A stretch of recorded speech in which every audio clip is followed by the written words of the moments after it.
The real reason that I became interested in facing history and the Holocaust and human behavior is that this is a topic that personally has always interested me. I think that learning about the Holocaust is what inspired me to ultimately become more interested in history, and students were always so fascinated by the topic of World War II, the topic of the Holocaust, but we didn't have the time needed to really delve into the subject the way it should be taught and discussed.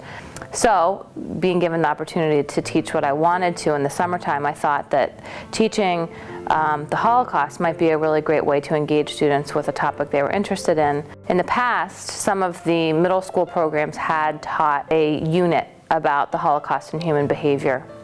But with the restructuring of the schools, that unit wasn't going to be taught any longer in the middle school, and no students would be having that in their middle schools. Why not offer it as a full semester course at the high school level? A lot of the themes in the Facing History courses run in a lot of the other history electives. The themes of injustice, of tolerance, of standing up for others, of being aware of your own self and being a part of community. Those are themes that have come out in a lot of other courses here, but they might not have been under the actual Facing History name itself. One of the goals is to give them that history and to teach them about that time period.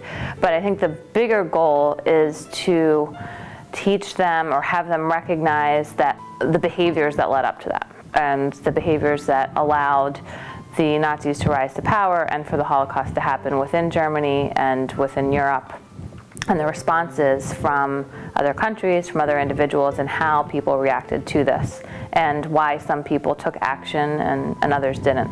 For students to understand that and to see that these are pattern behaviors, that these are things that still go on today. Do you see impact on your students? I did see it, yes. I definitely have seen an impact on my students with this. So they had a choice of a final project that they could do. They could create a memorial that had a message that they took away from the class. And doing that, thinking about the audience, think about what they would want people to get out of this memorial, and the themes of the course that are reflected in their memorial.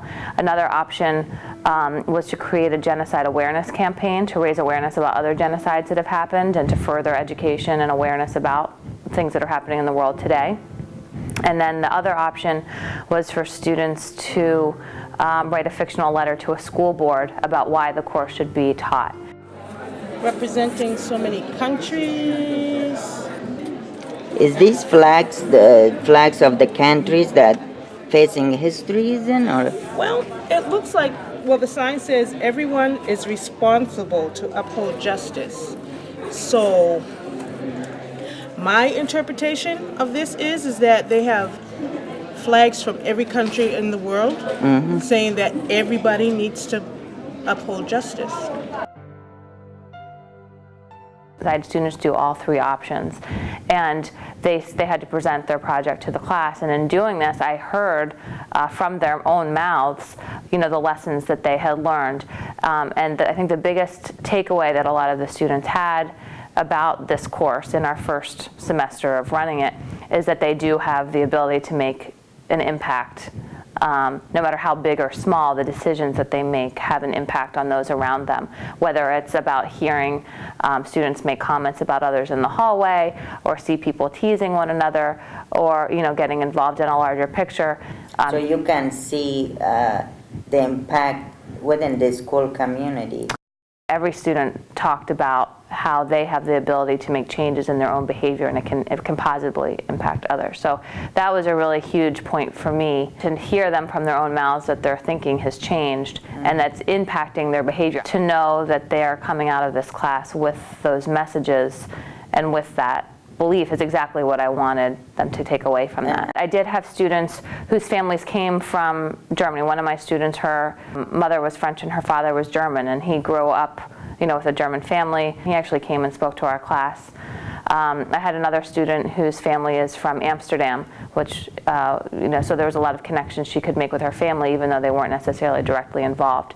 But just as a teacher in general, I've had many students who have family who have been victims of the Holocaust directly. Most of the time it's been their grandparents who have who survived through that. So they come in with their stories and share those stories in our world history class. And you had Mr. Vanderpool.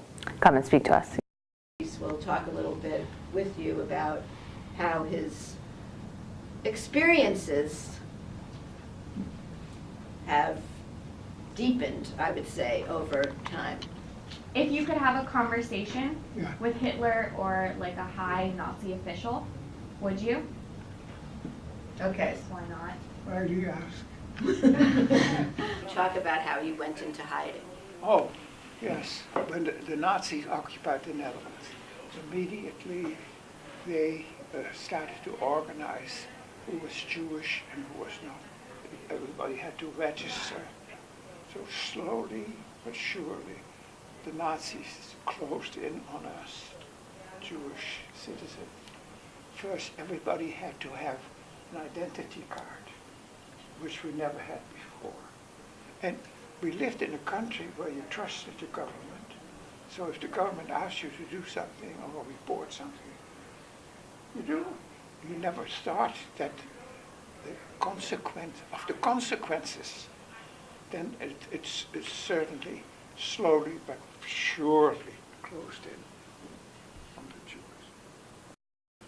We were suddenly exposed to a government that was a total drastic change, particularly for Jewish citizens. My father was not with us. He eventually escaped the occupation of the Nazis from Holland, then Belgium, France to the south. My father was able to keep ahead of the occupation and ended up in the south of France. Learning to balance the past and the future may have been the hardest lesson of all. Facing history taught me that lesson when it introduced me and my classmates to Dr. van der Pol, a Holocaust survivor. Like everyone else, I was moved by his story, by the very fact of his survival and by the strength he has shown in his life since. But I was also troubled. Something in his story echoed in me. There was my mother and my brother and I. We were now in a situation that we'd never been in. There was a Nazi government in Holland then, and so they organized the whole deportation. The Jewish people were picked up from their homes and we got trucks and to the trains, and from there we didn't know until later in the war. A woman was a housekeeper of my great aunt before the war. And she opened her little apartment on the second floor of the walk up to three of us to hide. Yeah. We are to go to the roof and go to the next house. There were attached houses, you know, like in a street.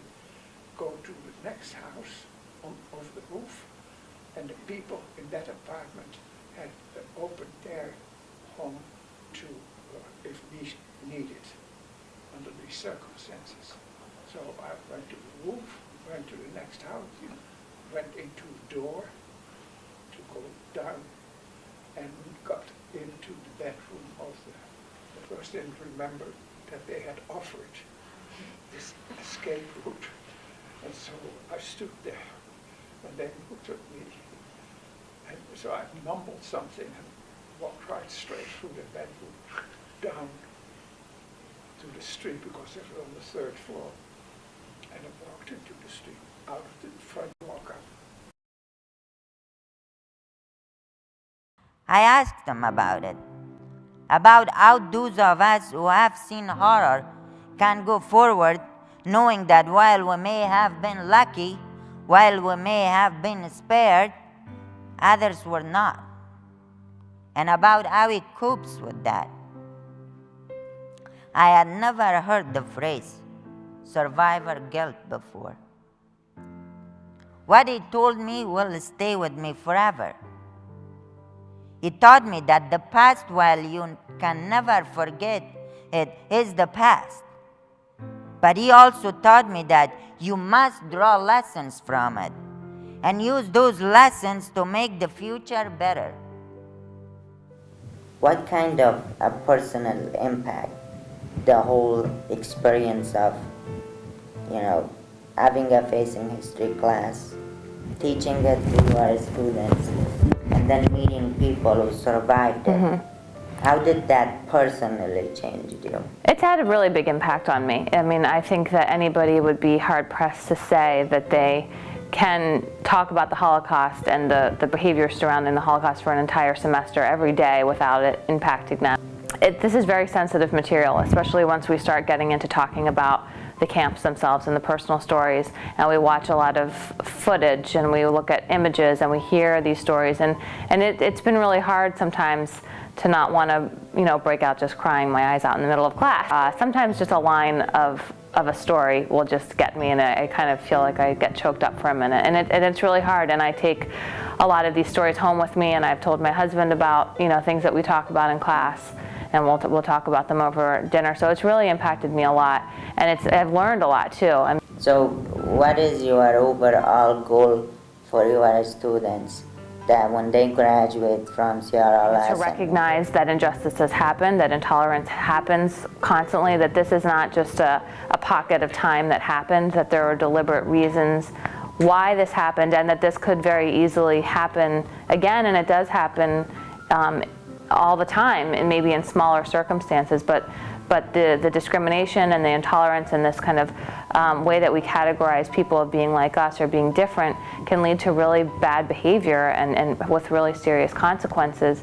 For my students, I want them to A, to recognize this, but B, to also realize that the decisions that they make and their own behaviors can have a huge impact on the people around them and on their community, and that they have the ability to make change. I would hope that they come out of the class thinking more about the positive changes that they can make.